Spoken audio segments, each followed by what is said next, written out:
Hi everyone, today we're driving the 2026 Honda Accord Sport.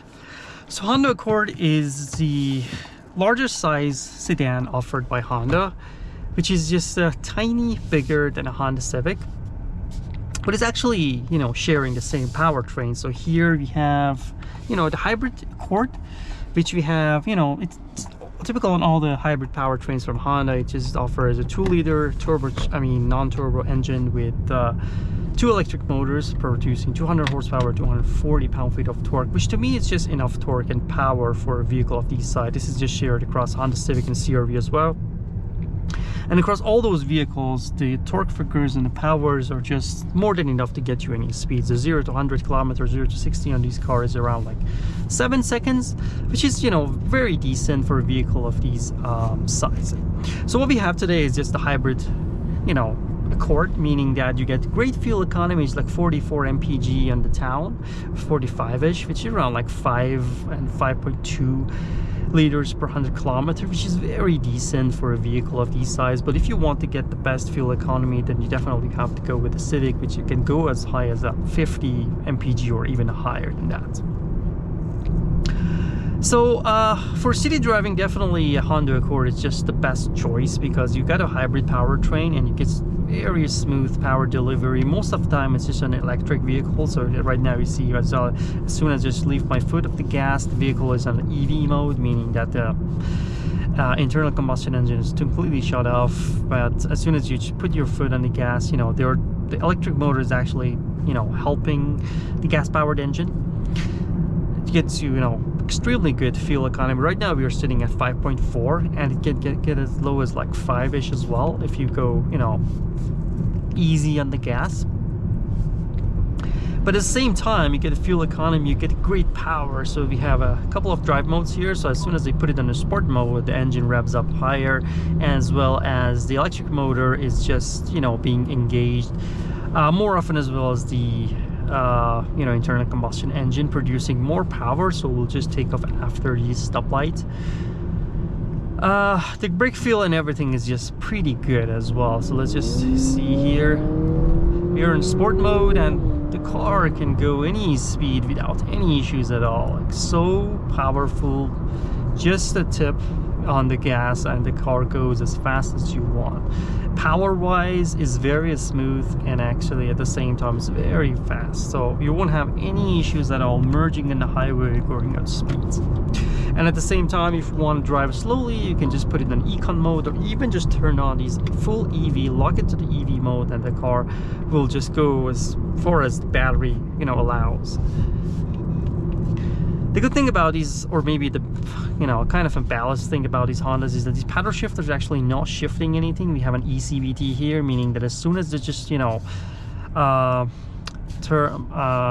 pull these negative sign here, it just increases the regenerative braking amount. So right now it's just at none, but as soon as they do that, then this car starts to slow down, meaning that the regenerative braking is actually being engaged rather than shifting gears, which it actually can help a lot when you're just city driving and stuff.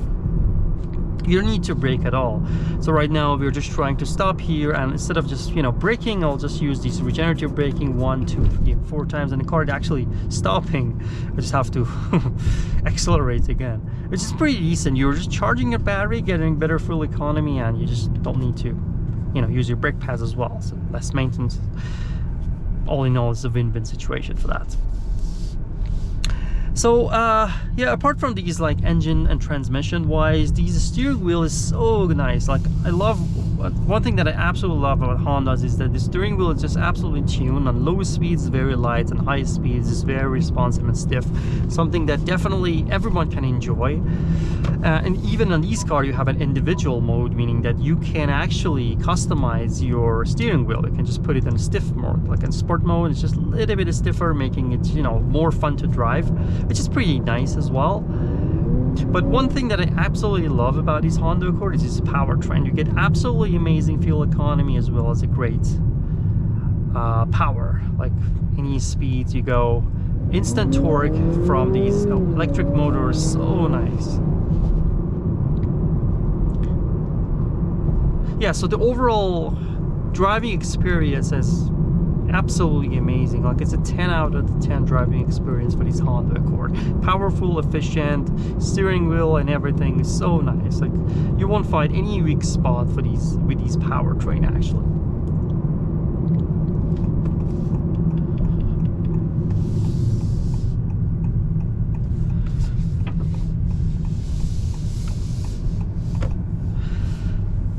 Yeah, so as we are just stopping at this parking spot to just show, you know, interior features as well. One thing that I just forgot to mention is that as soon as you put it in sport mode, that regenerative braking setting will stay there no matter what you do. On other modes, it will just reset to the default mode, but it's not a big deal. I mean, it's just something like a very minor detail from Honda. So yeah, stopping here, actually, I just want to show the interior features, which is, you know, we're lacking a couple of features than a sport trim, which I'll talk about here. So unfortunately, on any of the trims, we don't have any 360 camera. The size of the vehicle is actually not that small, but Honda is not offering any sort of 360 camera, which is a huge bummer for the people that love that kind of a technology. But apart from that, the great thing about this Honda Accord, and it's like a different, you know, definite distinguisher than a Civic, is that, you know, you have a 12.3-inch display rather than a 9-inch display. You have two panels here. You can just customize what you want to see on the left-hand side and the right-hand side. And the Civic, you get only these parts. This is a 9-inch part. But, you know, if you want to get the Google built-in and stuff, then you have to go with Sport Touring. This one doesn't offer that fancy Google built-in stuff. You know, you don't have any Google Maps and stuff. You have to just connect your phone with using the wireless Apple CarPlay and Android Auto. We have this beautiful 10.5-inch gauge cluster from Honda. This is something that I absolutely love about Hondas. They're just extremely configurable. You can just go into the gauge cluster settings, gauge design. You can just put it in the bar minimal, rounds, and lots of different configurations and stuff, and so nice. I mean, this gauge clusters from Honda, they absolutely nailed it. They're just so good. They're just very high res, lots of configurations, like very, very good. Even this car, like in the middle, is actually showing your car, which is pretty cool.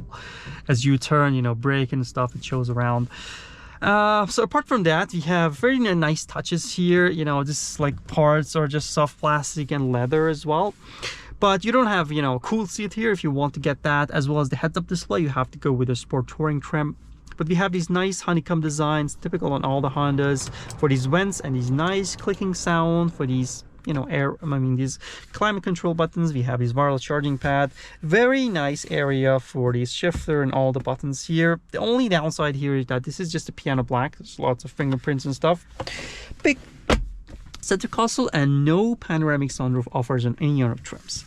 We have these beautiful, nice leather seats here, but no cool seat, as I mentioned. This is very similar to a Honda Civic, and both sides are power adjustable, and we have the memory seats on the board as well. So let's just hop outside to check out the exterior of these beautiful Honda Accord. So today we have these blue color, which I think looks fantastic with these black rims. So the good thing about this Accords is that all the LED, all the elements on the front and the back are LEDs. Like on the front, you see that we have these,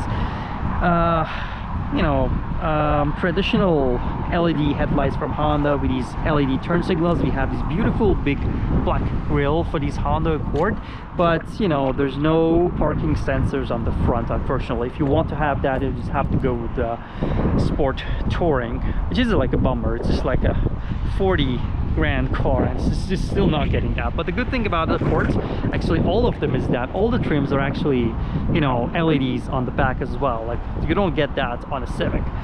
But the good thing is that compared to a Civic is that you get a little bit of extra trunk space, just a little bit.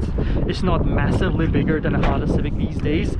And on the back there's nothing specific, actually. No heated seat or stuff. If we go with the Sport Touring and the Canadian models, then you get a heated seat on the back as well. But the overall design, I like it's sporty and nice with these black rims.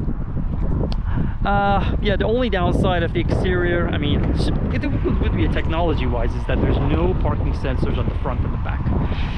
And before finishing up this video, I just want to quickly point out that today's vehicle is actually provided by Village Honda here in Calgary, Alberta, Canada. So if you're just looking to buy a used vehicle or even these Honda Accord, I would highly recommend to check them out.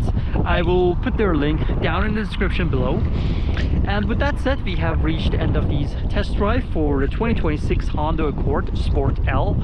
So if you have any questions about these cars or any feedbacks or comments, I would be very happy to see them down below in the comment section, and hope to see you all in the next videos. Thank you.